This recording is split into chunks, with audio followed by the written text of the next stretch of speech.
diawali dengan ya ayyuhalladzina amanu ini mesti turun di Madinah dan dia termasuk ayat madaniyah. Kalau ayat yang turun di Mekah biasanya ya ayyuhan nas, wahai manusia. Kalau ya ayyuhalladzina amanu pasti turun di Madinah itu. Kenapa kok dibedakan? Turun di Mekah kok ya ayyuhan nas, turun di Madinah kok ya ayyuhalladzina amanu? Ya jelas berbeda. Kenapa di Mekah kok ya ayyuhan nas, wahai manusia? Karena Mekah waktu itu masih jahiliyah, belum ada yang beriman, maka yang dipanggil adalah manusia. Ya manusia-manusia yang jahiliyah itu. Sementara di Madinah itu sebelum Rasulullah masuk kota Madinah saja, di sana sudah ada sahabat Ansor, sudah beriman, yang sudah mendengar berita tentang akhir zaman itu, dan justru sahabat Ansor itu menunggu-nunggu kehadirannya berita Rasul akhir zaman. Di sana sudah ada orang beriman, di sana sudah ada peradaban. Makanya ayat-ayat yang turun di Madinah pasti diawali dengan ya ayyuhalladzina amanu, gitu loh. Ya, jadi dan sampai sekarang para jamaah sekalian, Mekah dengan Madinah itu lebih tertipan ke Madinah. Semua orang pasti mengatakan begitu. Ya memang sejak dulu Rasulullah masuk ke kota Madinah itu, di situ sudah ada peradaban, sudah ada masyarakat yang sudah teratur begitu. Sementara di Mekah jahiliyah itu gak ono aturane, Pak. Sing kuat tenagane menang ya iku sing berkuasa. Itu jahiliyah. Nah, makanya ayat-ayatnya ya ayuhan nas, wahai manusia. Nah, makanya di sini ya ayyuhalladzina amanu 2 kali. Surat Al-Maidah ini karena termasuk ayat madaniyah, surat yang turun di Madinah. Itu ayat pertama tadi, wahai orang-orang yang beriman, penuhilah akan janji-janji kalian. Janji di sini janji kepada Allah dan janji-janji kepada sesama dipenuhi. Dihalalkan bagi kamu sekalian hewan ternak, kecuali hewan-hewan yang akan dibacakan di bawah ini yang tidak boleh kamu ganggu. Ghairu mukhillis shaidi, dengan tidak menghalalkan berburu wa antum hurum, sedangkan kalian itu dalam keadaan ihram. Innallaha yahkumu ma yurid. Nah, apa hubungannya dengan berburu dan ihram, kan begitu Mas? Ya. Maka di sini nanti dijawab di sini. Wa idza halaltum fashtadu. Apabila kalian sudah bertahalul fashtadu, maka berburulah. Para jamaah sekalian, jenengan memahami kota Mekah dan Madinah jangan seperti sekarang. Dulu itu yang namanya Mekah dan Madinah itu Masjid Nabawi itu ya cuma pasir terus digaris gini saja, diberi tanda garis itu aja, tapi pasir. Di kanan kiri masjid, belum ada bangunan sama sekali, belum ada bangunan sama sekali, lampu juga tidak ada. Sehingga hewan-hewan liar itu berkeliaran di situ. Dan sukanya orang Arab berburu. Maka banyak para sahabat itu, orang-orang itu yang datang dari Yaman, dari Mesir, dari Irak, dari Iran, dari Syria, ketika waktunya haji, dia berangkat ke Mekah, tapi sambil berburu, Pak. Sambil membawa panah-panah. Jadi kalau berjalan begitu ada seekor rusa dipanah, Pak. Ya. Bahkan tidak hanya dalam perjalanan itu. Saat melakukan haji itu banyak hewan-hewan liar berseliweran di dekat-dekatnya itu. Lah itu karepe juga diburu sambil melakukan haji. Tidak boleh. Itu loh, nggih.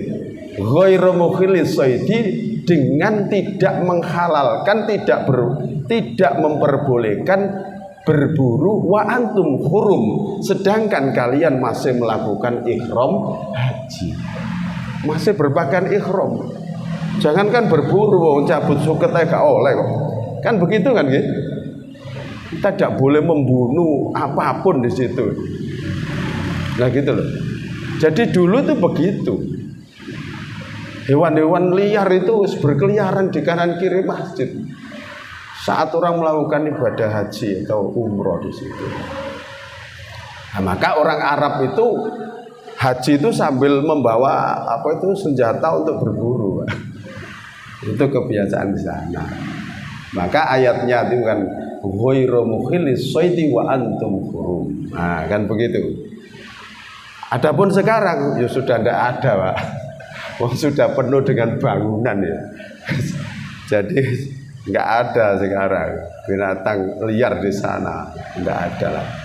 Sudah lampu di mana-mana ada, terus di sepanjang kanan kiri masjid sudah penuh dengan bangunan, ya sudah ada. Nah artinya tidak boleh melakukan apapun juga ya. Sekarang ketika orang itu sedang melakukan ihram, nah gitu loh. Ya seperti tidak boleh juga berburu, kan gitu loh. Jangan terus begini, Pak. Oh, ayatnya kan bunyinya kan tidak boleh berburu, berarti liyane berburu oleh. Jangan gitu. Ya. Nah, kenapa kok berburu muncul? Ya karena kebiasaan orang Arab dulu begitu, gitu loh. Nah, maka sama dengan halnya tidak boleh berburu juga tidak boleh melakukan membunuh hewan-hewan yang lain saat dalam keadaan ihram, kan gitu. Ya, terus ayat berikutnya wa antum hurum. Ya ayyuhalladzina amanu la tukhillu sya'airallah. Wahai orang-orang yang beriman, jangan kalian menghalalkan syiar-syiar Allah. Artinya aturan-aturan manasik haji yang sudah Allah tetapkan ojo dirubah-rubah. Nah, kan gitu kan. La tukhillu sya'airallah. Yang mana dulu ketika Islam belum datang, orang Arab jahiliyah itu juga melakukan haji, Pak. Juga tawaf dia. Jadi haji itu sejak zaman Nabi Ibrahim dulu. Mereka tahu haji itu. Ya, jadi tawaf, sa'i itu mereka tahu, Pak. Dan dilakukan setiap bulan haji. Cuma sayangnya dibelokno. Di Bukit Sofa dipasang satu patung, Bukit Marwah satu patung lagi. Sehingga dia sa'i itu karena patung sana sama patung sini. Gitu. Di kanan kiri Ka'bah dipasang patung-patung yang begitu banyak, sehingga mereka tawaf itu ya mentawafi patung-patung yang mereka pasang di kanan kiri Ka'bah itu. Itu. Jangan kau menghalalkan sya'airallah, artinya aturan-aturan Allah tentang tata cara peribadatan haji yang sudah Allah tetapkan. Ya, jadi tidak ada patung, tidak ada apa. Bahkan, Pak, ada tradisi orang Arab jahiliyah itu tawaf itu sambil telanjang. Coba. Jadi mereka melakukan tawaf di waktu malam sambil telanjang. Jadi agama itu dibelok-belokno, campur aduk. Dari Nabi Ibrahim, Nabi Ismail itu sudah tidak murni lagi, dirubah-rubah sama mereka. Nah, itu jangan kau menghalalkan, merubah-rubah sya'airallahi, aturan-aturan yang sudah Allah tetapkan. Wala syahrul haram, dan jangan kamu melakukan peperangan pada bulan-bulan haram. Wala syahrul haram. Ya. Syahrul haram itu ada 4 bulan, 4 bulan yang dimuliakan oleh Allah. Dzulqa'dah, Dzulhijjah. Ya. Dzulqa'dah, Dzulhijjah, 2 bulan itu termasuk bulan haji. Kenapa Dzulqa'dah kok termasuk 4 bulan yang dimuliakan? Karena dia gandeng dengan Dzulhijjah. Dzulhijjah bulannya haji. Lah Dzulqa'dah kok melu, kenapa? Karena orang mulai berangkat haji itu diawali dari bulan Dzulqa'dah. Gitu, Pak. Bulan Dzulqa'dah itu sudah mulai berangkat. Maka bulan Dzulqa'dah itu ikut apa itu arba'atul hurum, 4 bulan yang dimuliakan.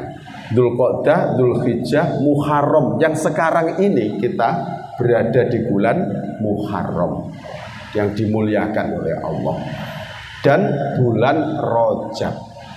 Dzulqa'dah, Dzulhijjah, Muharram, Rajab, 4 bulan yang dimuliakan itu.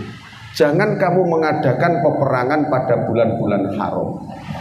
Walal hadiah, jangan kamu mengganggu hewan hadyu. Nah, hewan yang disembelih untuk bayar dam, untuk dam, jangan kau ganggu. Nah, kan gitu kan? Ya karena kaitannya dengan berburu ini lah. Engko nanti mbok kira hewan liar terus mbok buru pisan. Padahal itu sudah hadyu. Bulan apa itu? Hewan yang akan disembelih sebagai bayar dam orang haji gitu. Walal qalaida, dan jangan ganggu pula hewan yang sudah diberi tanda. Hewan yang mau dijadikan kurban itu diberi tanda, dikalungi, Pak. Nah, sama kan dengan di sini. Hewan yang mau dibuat kurban itu kan dikalungi. Di situ ada dikai nama-namanya orang sekalian. Bahwa sapi ini nama ini. Nah, sudah diberi tanda. Itu namanya qalaid. Ya.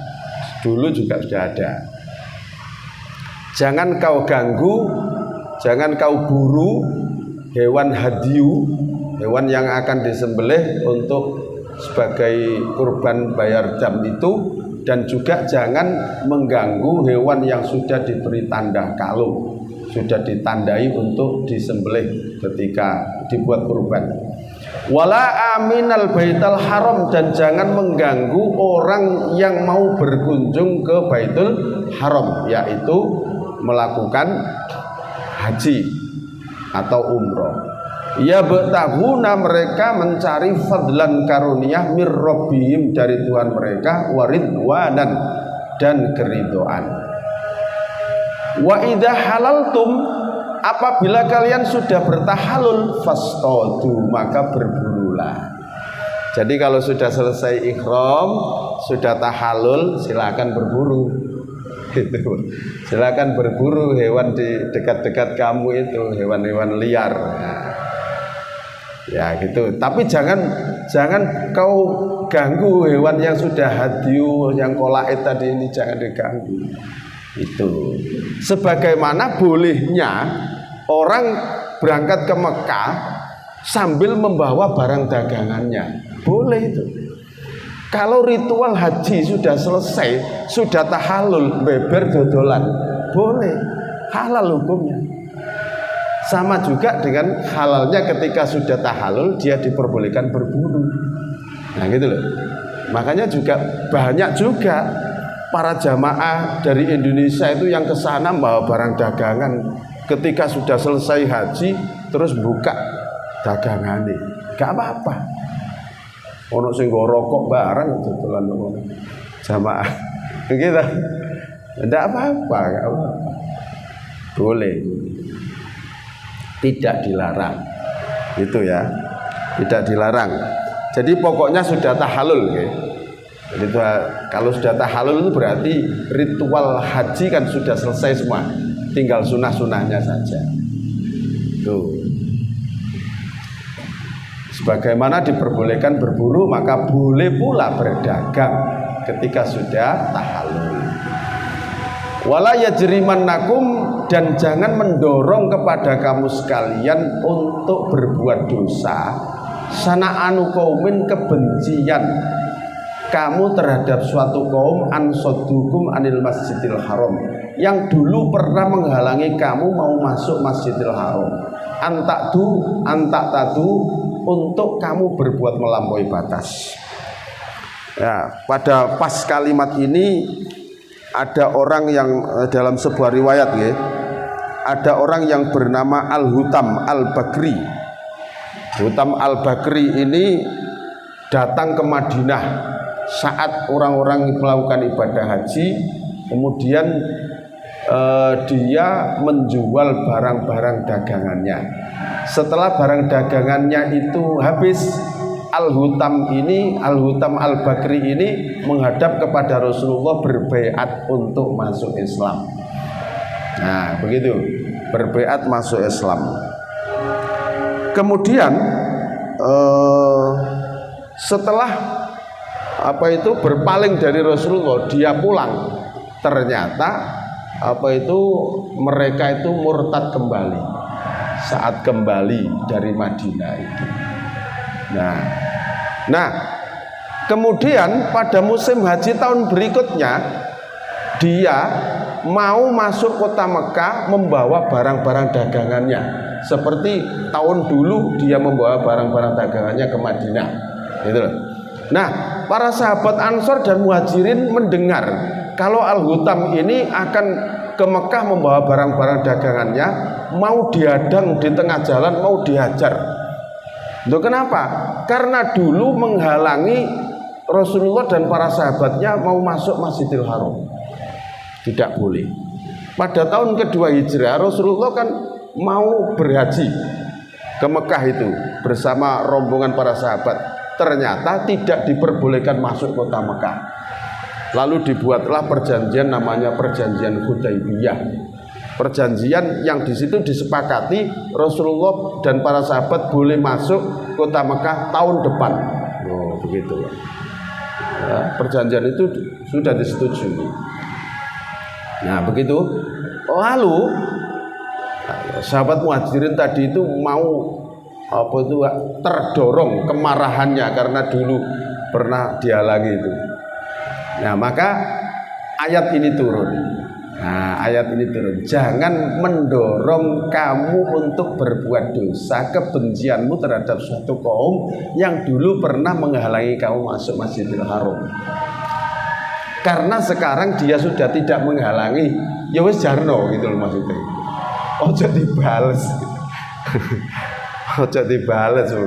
Karena sekarang mereka sudah tidak menghalangi. Artinya perjanjian itu kan tahun depan boleh. Nah, ini sudah tahun depan sudah diperbolehkan. Ya berarti jangan terdorong emosimu untuk menghajar dia. Nah, karena perjanjian itu sudah selesai. Sudah berlaku. Wa ta'awanu 'alal birri wat taqwa. Nah, di sini kita disuruh tolong menolong dalam perbuatan baik dan takwa. Gitu. Ya, karena dia sudah tidak memusuhi kamu, tidak menghalang-halangi kamu, ya sudah, biarkan saja. Kalau dia mau berbuat baik, ya kamu harus menolong supaya dia berbuat baik. Wala ta'awanu 'alal itsmi wal udwan. Jangan kamu tolong-menolong dalam perbuatan dosa dan permusuhan. Nah, jelas ayatnya nggih. Jadi yang dianjurkan kepada kita ini tolong menolong dalam perbuatan baik dan ketakwaan itu. Jangan sampai kita tolong menolong dalam perbuatan dosa dan kemaksiatan. Wattaqullaha, dan takutlah kalian kepada Allah. Innallaha, sesungguhnya Allah syadidul iqab, zat yang sangat dahsyat siksanya. Ya, zat yang sangat dahsyat siksaannya. Nah, ini hewan-hewan yang tidak boleh dimakan tadi, yang akan dibacakan kepada kamu sekalian. Ini, Pak. Nah, hurrimat, telah diharamkan alaikum atas kamu sekalian al-maitatu, bangkai, wadamu, dan darah haram dimakan, walahmul khinzir, dan daging babi, ya termasuk kulitnya, termasuk air liurnya, wama uhilla, dan binatang yang disembelih li ghairillahi, dengan menyebut nama selain Allah, ya, bihi, dengannya. Wal munkhoniqatu, dan haram binatang yang dicekik, jadi gak disembelih, Pak, ditekek. tidak boleh. Wal mauqudatu, dan binatang yang dipukul. Ya, seperti orang luar Jawa itu saya pernah lihat di YouTube itu, anjing langsung dipukul sirai gitu Pak. Ya, burung mati dipukul mana. Jadi cara membunuhnya itu dengan cara dipukul. Ya Allah. Wal mutaradiyatu, dan binatang yang jatuh dari atas lalu mati, tidak boleh dimakan. Wan natihatu, dan binatang yang mati ditanduk binatang yang lain. Wa ma akalas sabu, dan binatang yang mati karena diterkam binatang buas. Illa ma dzakaitum, kecuali binatang yang kamu sempat menyembelihnya. Jadi mari diterkam binatang buas, habis itu masih hidup gitu loh. Binatang buasnya sudah lari, masih hidup, terus disembelih. Nah itu boleh. Illa ma dzakaitum, kecuali binatang yang kalian sempat menyembelihnya. Itu ya. Wa ma dzubiha 'alan nusubi, dan hewan yang disembelih diperuntukkan, dipersembahkan untuk berhala-berhala, itu tidak boleh dimakan. Gitu ya. Wa antas taqsimu bil azlam, dan tidak boleh pula mengundi nasib bil azlam, dengan anak panah. Dzalikum, demikian itu semuanya fiskun, adalah perbuatan fasik. Maksudnya mengundi nasib dengan anak panah itu bagaimana? Dulu tradisi orang-orang kafir, ya termasuk orang Arab jahiliyah, ya, orang Arab jahiliyah itu dia itu meletakkan 3 anak panah. Satu anak panah ditulis amaroni robbi, Tuhanku memerintahkan aku. Itu. Yang panah kedua ditulis nahani robbi, Tuhanku mencegah aku, melarang aku.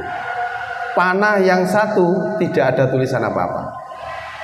Kemudian panah itu ditaruh di dekat Ka'bah itu. Ada tempatnya khusus.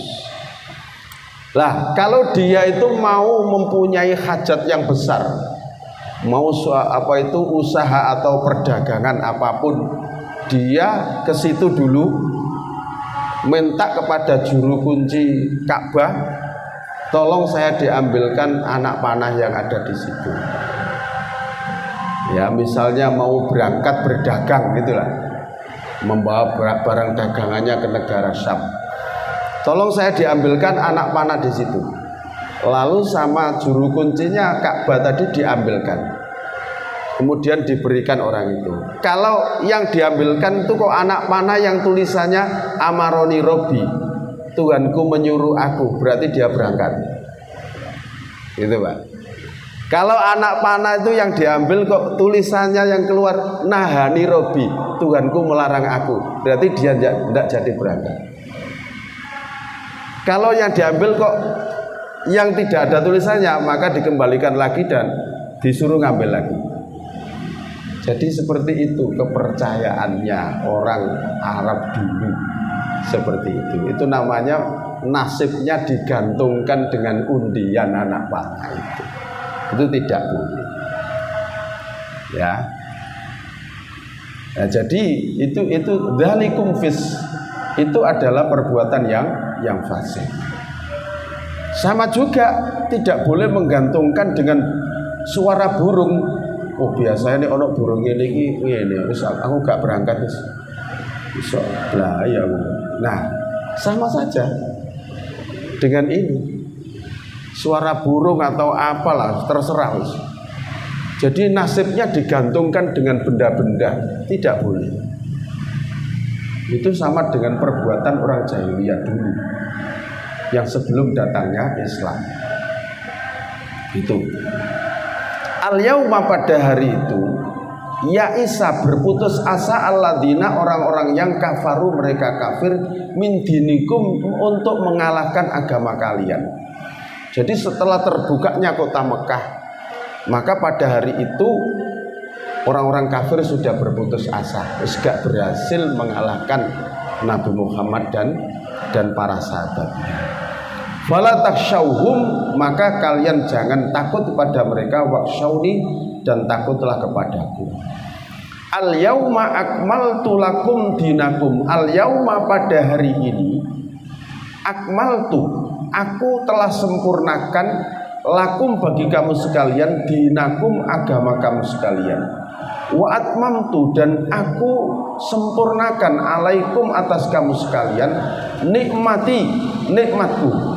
Waraditu, dan aku ridho, ini Allah ini, lakum, bagi kamu sekalian, al-islama, Islam, dinan, sebagai agama. Aku rela Islam sebagai agamamu. Pada ayat ini Pak, tepatnya pada al-yauma akmaltu lakum dinakum wa atmamtu alaikum nikmati waraditu lakumul islam dina. Ono sengatan ya, nyetrum Pak.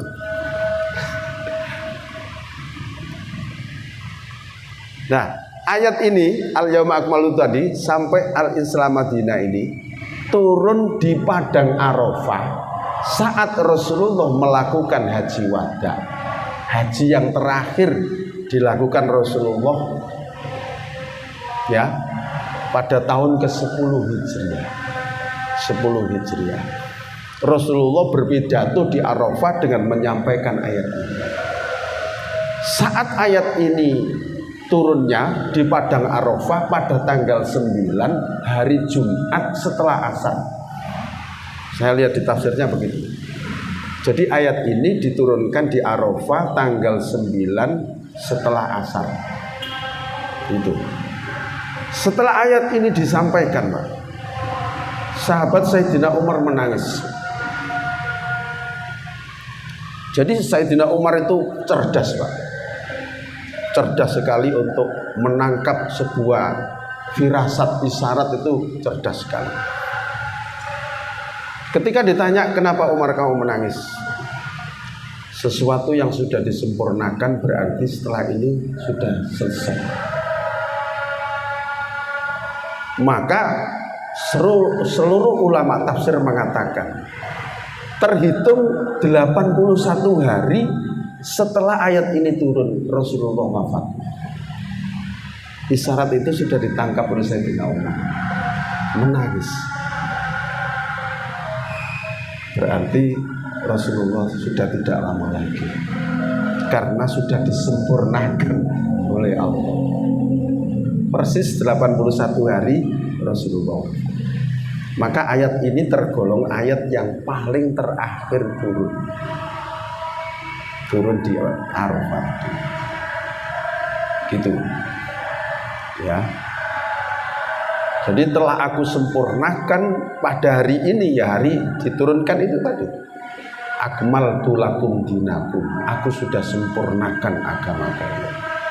Tentang hukum-hukum Allah sudah semuanya disampaikan. Wa atmamtu alaikum nikmati, aku sudah menyempurnakan nikmatku berupa kemenangan yang telah aku janjikan. Wa raditu lakumul islam madina, dan aku ridho Islam sebagai agama. Itu ya.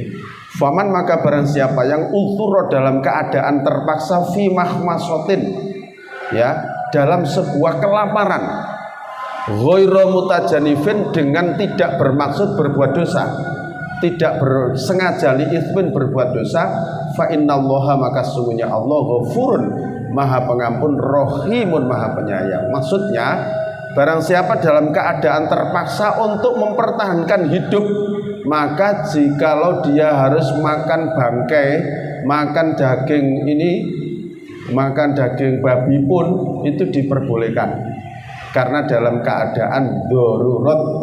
Famanil turrob, dalam keadaan darurat terpaksa dia harus memakan babi misalnya, dengan tidak bersengaja, dia sendiri tidak punya keinginan, gitu loh, maka itu tidak apa-apa, Allah mengampuni.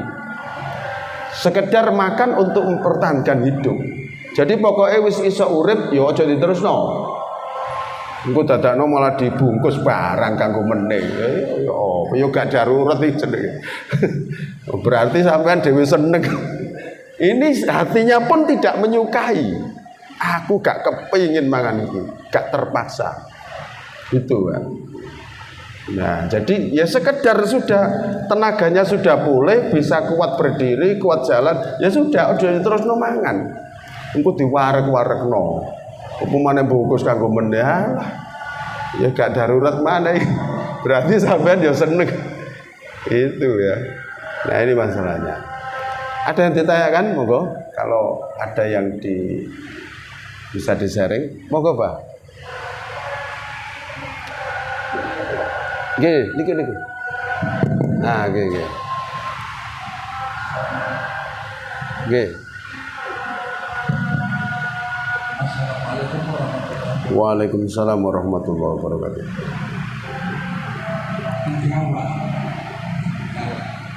Ada sebuah kitab yang berisi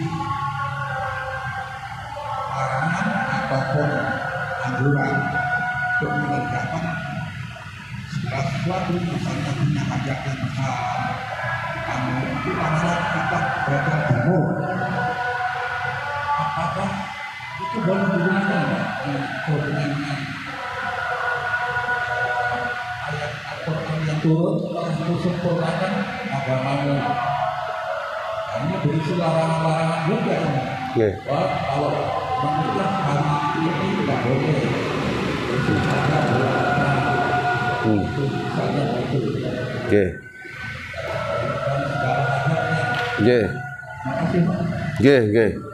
Ya, itu yang memang harus kita perangi sedikit demi sedikit, tradisi yang memang berseberangan dengan Al-Quran. Ya contohnya, ojo duwe gawe wulan iki gak apik. Nah, begitu toh maksudnya gitu. Ada larangan-larangan tertentu di tradisi Jawa. Ini ya terus terang saja, ya memang masih ada. Ya, memang masih ada. Tapi lambat laun, Pak, pasti akan hilang. Semakin anak cucu kita itu dengan intelektual yang tinggi, dengan keilmuannya, pasti hilang sendiri. Cuman ya tidak gampang menghilangkan yang gitu-gitu itu, tidak gampang. Dan memang dulu cara dakwanya Wali Songo itu artinya itu bagaimana Islam ini bisa diterima tanpa ada perkelahian. Nah gitu loh. Tetap rukun. Wong Jawa gawe sanepan ya apa iwak itu segoro atau banyu itu iwake kena tapi gak sampai budek kan gitu kan. Maka Wali Songo ngambil filosofi itu. Tradisinya jarno gisik, isinya yang dirubah. Akhirnya kan begitu ya. Isinya saja yang dirubah. Nah, maka dari itu akhirnya Islam bisa diterima. Nah, oleh karena itu tradisi sekarang yang masih melekat ini ya memang dulu Wali Songo tidak udik-udik tradisi itu. Tapi saya yakin tradisi ini nanti akan hilang dengan sendirinya. Kan gitu ya. Tradisi ini akan hilang dengan sendirinya. Ya, jadi ada daerah-daerah yang sudah tidak begitu mengenal tradisi-tradisi itu. Ya, tentang larangan. Yes. Banyak itu di Jawa itu kalau kita mengikuti itu banyak. Kalau punya gawe ojo dino iki dino matine mbahmu. Loh, begitu, Pak. Begitu. Ojo gawe dino iki dino matine bapakmu. Ojo dino iki dino matine ibumu. Lah nek dino digawe kabeh ya gak sida ngadakan acara. Iki geblake mbake, dino iki geblake bapake, dino iki geblake ibuke. Lah gak sida duwe hajat lah niki. Nek dino kabeh dipercaya seperti itu. Nah, begitu itu loh. Ini termasuk ya tidak boleh ya. Tidak boleh mempercayai gitu-gitu. Tapi ya tidak gampang untuk merubah keyakinan seperti itu. Ya tentunya harus sedikit-sedikit, Pak. sedikit demi sedikit, nggak bisa. Soalnya kadang-kadang itu yang masih mendarah mendaging, wah bisa direwangi tukaran Pak. Betul. Iki nek hitungane dina iki, engko kemantene aja mlebu kene yo. Lewat kono. Lho itu bareng Pak. Kalau Jawa itu kita ikuti, wah akeh Pak larangane, gak oleh iki, gak oleh iki, gak oleh iki. Ya, tapi ayolah kita yang sudah paham dengan Al-Qur'an, paham dengan hadis, ya ayo kita tinggalkan gitu loh. Ayo kita tinggalkan. Adapun keluarga kita nek iso dikandani ya gak apa-apa, tapi nek gak iso ya gak usah diperangi. Nanti malah terjadi apa itu gak akur karo dulur kan juga gak enak kan begitu. Ya ganti didik dikandani, ganti didik. Nggih Pak, setuju. Karena sudah sempurna nggih. Jadi ojo ditambah-tambahi. Sampun nggih? Lagi. Nggih. Ya mudah-mudahan ayat ini bisa lebih membuka tentang pemahaman kita nggih, sehingga Pak. Oke, Bun. Waalaikumsalam warahmatullahi wabarakatuh.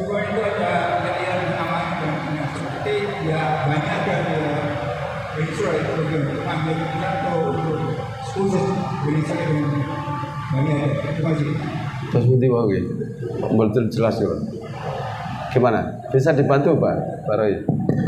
Yang ditanyakan, oke. Seruan kan amanu bukan di Medina. Jadi untuk mendapatkan apa seruan ya Bani Adam, ya Bani Israel itu untuk kita semua tahu. Hanya khusus buat apa itu aja. Oh, nggih, paham Pak. Seruan ya ayyuhalladzina amanu. Ini kan memang untuk orang-orang yang ada di Madinah, kaum muslimin waktu itu yang ada di Madinah. Tapi tidak hanya orang Madinah toh, Pak.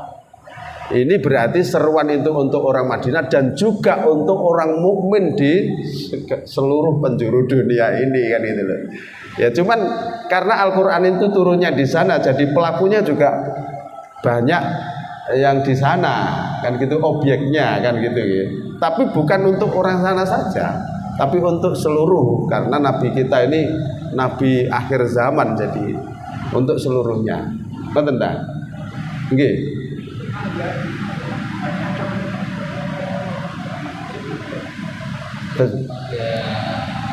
Ya ayyuhalladzina amanu itu adalah panggilan ke orang beriman. Ya ayyuhannas seluruh manusia. Tetapi kalau Bapak ini ya Bani Adam, ya Bani Israil itu maksudnya apa? Apakah khusus hanya untuk Oke.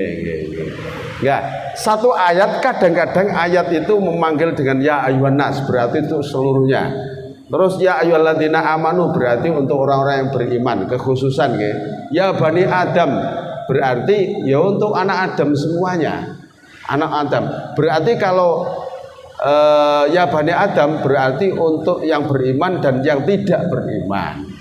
Ya Bani Israel wis jelas kanggo kaum Bani Israel. Tapi walaupun Bani Israel yang dipanggil, peringatan itu juga untuk kita.